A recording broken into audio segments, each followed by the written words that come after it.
स्वामीनारायण हरे, स्वामीनारायण हरे। वचनामृत श्री कार्याणी प्रकरण का 8वां। सगुण निर्गुण स्वरूप। संवत 1877 में कार्तिक शुक्ला चतुर्थी 9 नवंबर 1820 को श्रीजी महाराज श्री कार्याणी ग्राम स्थित वस्ता खाचर के राजभवन में उत्तरी द्वार के कमरे के बरामदे में पलंग पर विराजमान थे। उन्होंने श्वेत वस्त्र धारण किए थे। उनके समक्ष सभा में मुनिगण तथा भिन्न भिन्न स्थानों के हरिभक्त बैठे थे। तब मुक्तानंद स्वामी ने प्रश्न किया, हे महाराज, वेदों, शास्त्रों, पुराणों और इतिहास में भगवान के सगुण तथा निर्गुण दोनों ही स्वरूपों का निरूपण किया गया है। इसमें भगवान श्री पुरुषोत्तम के निर्गुण स्वरूप को किस प्रकार समझना चाहिए तथा उनके सगुण स्वरूप को किस प्रकार समझना चाहिए, भगवान के निर्गुण स्वरूप समझने से कैसा लाभ होता है और भगवान के सगुण स्वरूप समझने से कैसा लाभ होता है।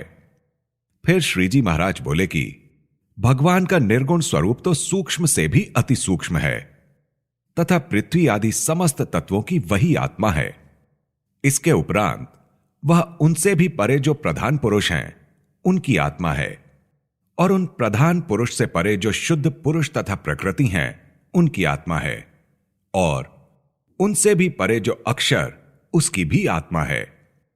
ये सब भगवान के शरीर हैं, और जैसे जीवात्मा देह से सूक्ष्म, शुद्ध तथा अधिक प्रकाशमान है, वैसे ही भगवान इन सभी से अतिशय सूक्ष्म हैं और अतिशय शुद्ध हैं और अतिशय निर्लेप हैं एवं अति प्रकाश युक्त हैं।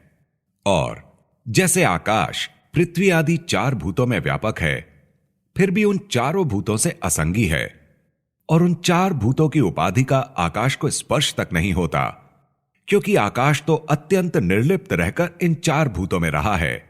वैसे ही पुरुषोत्तम भगवान सबकी आत्मा रूप होकर उनमें रहे हैं, फिर भी वे नितांत निर्विकार हैं और असंगी हैं और स्वयं अपने स्वभाव से युक्त हैं, और उनके समान होने में कोई भी समर्थ नहीं होता। जैसे आकाश 4 भूतों में रहा है, परंतु ये चारों भूत आकाश के समान निर्लेप और असंगी होने में समर्थ नहीं होते, वैसे ही पुरुषोत्तम भगवान यद्यपि सबकी आत्मा है, फिर भी अक्षर पर्यंत कोई भी उनके समान समर्थ होने के लिए समर्थ नहीं होता।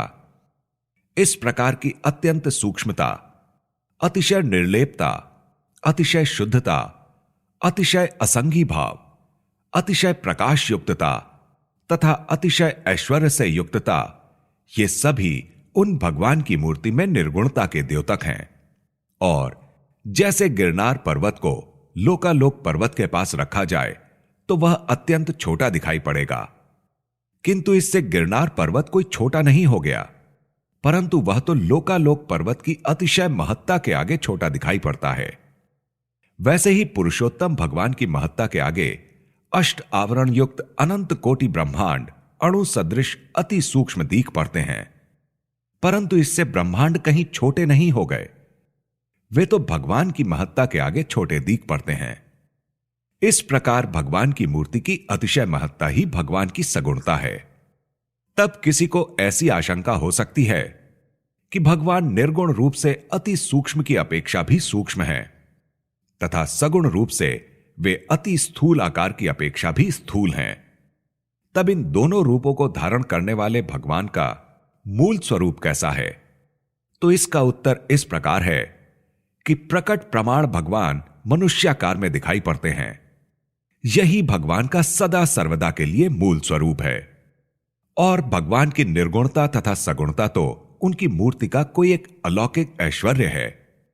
जैसे श्री कृष्ण भगवान जब ब्राह्मण के खोए हुए पुत्र को लाने के लिए अर्जुन के साथ रथ में बैठकर चले, तब लोकालोक पर्वत को पार करने के बाद उनके समक्ष माया का जो तमस अर्थात अंधकार उपस्थित हुआ, उसे उन्होंने सुदर्शन चक्र द्वारा काट दिया और उसके ऊपर विद्यमान ब्रह्म ज्योति में रहने वाले भूमा पुरुष के पास जाकर ब्राह्मण के पुत्र को ले आए।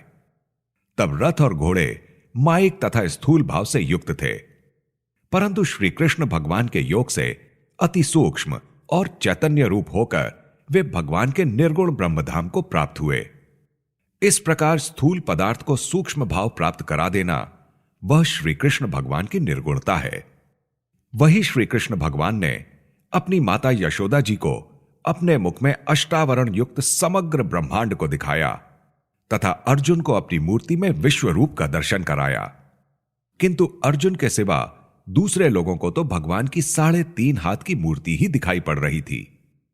जब भगवान ने वामनावतार धारण किया तब पहले तो उन्होंने वामन रूप में दर्शन दिए और राजा बलि से 3 चरण पृथ्वी श्री कृष्णार्पण करा लेने के पश्चात अपना स्वरूप इतना बढ़ाया कि उनका एक चरण तो 7 पातालों तक फैल गया और पूरे आकाश में उनका शरीर व्याप्त हो गया। दूसरा चरण उन्होंने इतना ऊंचा रखा कि 7 स्वर्गों को भेद कर अंडकटाह को फोड़ डाला। भगवान के ऐसे विराट स्वरूप को बलि राजा ने देखा।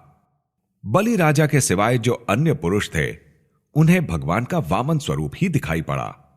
इस प्रकार भगवान में अतिशय महत्ता से भी अधिक महत्ता दिखाई पड़े वह भगवान की मूर्ति का सगुण भाव जानना। जैसे शीतकाल तथा उष्ण काल के समय आकाश निरभ्र रहता है, किंतु वर्षा ऋतु के दिनों आकाश असंख्य मेघों की घटाओं से भर जाता है। आकाश में बादल समय समय पर पैदा होते हैं फिर विलीन हो जाते हैं। वैसे ही भगवान अपनी इच्छा द्वारा अपने स्वरूप में से निर्गुण तथा सगुण रूप ऐश्वर्यों को प्रकट करते हैं और फिर उन्हें अपने में ही विलीन कर लेते हैं। ऐसे भगवान भले ही मनुष्य सदृश दिखाई पड़ते हों, फिर भी उनकी महिमा का पार कोई भी नहीं पा सकता। जो भक्त इस प्रकार भगवान की मूर्ति में निर्गुण भाव तथा सगुण भाव को समझ लेता है, उस भक्त को काल, कर्म तथा माया अपने बंधन में लेने के लिए समर्थ नहीं होते तथा उसको 8 प्रहर अपने हृदय में आश्चर्य रहा करता है। इति वचनामृतम। इस प्रकार से श्री कार्याणी प्रकरण का 8वां वचनामृत पूर्ण हुआ।